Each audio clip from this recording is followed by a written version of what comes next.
আমরা তো প্রচুর টাইম নিয়ে আসি, আর এদের কাছেও প্রচুর টাইম। তোরা এত সাহায্য করো না সব, তো এদের নিজেদের খাওয়ার টাইম নেই, ওরা আবার কি খাবে?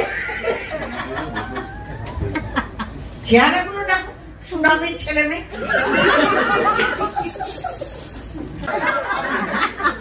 ক্রিয়েটিভ লোকই কিন্তু রোমান্টিক। রোমান্টিক হচ্ছে একটা সৃষ্টি।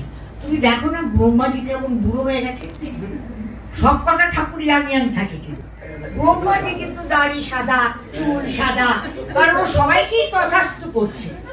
আরে কোথাও তো গিয়ে ব্রেক দিবি, ও যে দানব, যে অসুর, যা চাইছে বর তপস্যা করছে, বলছে কি চাই একটা বরটা দিলাম।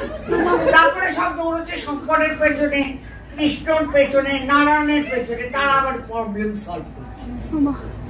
মানে এটা আছে, যারা রোমান্টিক হবে, যারা অন্যের দুঃখ বুঝতে পারবে, তাদের ভগবানের আশীর্বাদ আছে, কিন্তু তারা না ম্যাচিওর হয়ে যায় বেশি তাড়াতাড়ি, বয়সের আগে বুঝতে পেরে যায় তো কে কি করছে, কে কার কি চাই, হয়তো দেখায় না কিন্তু বুঝতে পারে।